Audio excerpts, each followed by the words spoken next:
অসম্পূর্ণ ড্রেনেজ ব্যবস্থা, বর্ষায় পানি জমে সড়কের বেহাল দশা, ব্রিজের কাজও অসমাপ্ত। 2021 থেকে 2024 অর্থবছরে এডিপি-ভুক্ত প্রকল্পের আওতায় পটুয়াখালীতে 93 কোটি 21 লাখ 76 হাজার টাকার প্রকল্পগুলো বাস্তবায়নে কার্যাদেশ দেয়া হয়। কাজটি পায় ঠিকাদারি প্রতিষ্ঠান ইফতি ইটিসিএল প্রাইভেট লিমিটেড। এর মধ্যে গলাচিপা, মির্জাগঞ্জ, কলাপাড়া, দুমকি, রাঙাবালী ও সদর উপজেলায় মোট 23টি প্রকল্পের কোনোটি যথাযথভাবে সম্পূর্ণ হয়নি। করমজাতলা পশুরবুনিয়া সড়কটি নির্মাণ কাজ শুরু হয় 2023 সালে। 2024 সালের 5 আগস্টের পর ঠিকাদার পালিয়ে যায়। এতে ভোগান্তি পোহাচ্ছে অন্তত 3 গ্রামের কয়েক হাজার মানুষ। যানবাহন চলাচলও বাধাগ্রস্ত হচ্ছে। 5 তারিখের পর এই রাস্তার কাম টোটালি বন্ধ হয়ে গেছে।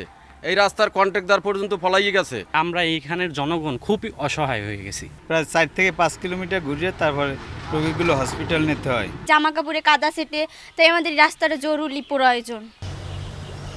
কয়েকটি প্রকল্পে ঠিকাদারের সঙ্গে চুক্তি বাতিলের প্রশাসনিক অনুমোদন হয়েছে। শিগগিরই টেন্ডার প্রক্রিয়ার মাধ্যমে সেসব প্রকল্পে নতুন ঠিকাদার নিয়োগ দিয়ে কাজ শেষ করার আশ্বাস এলজিডি নির্বাহী প্রকৌশলীর।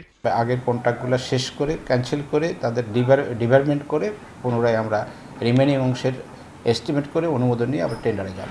52টি প্রকল্পের 23টির কাজ অসম্পূর্ণ থাকায় 2 বছর ধরে ভোগান্তিতে লক্ষাধিক মানুষ। সময় সংবাদ, পটুয়াখালী।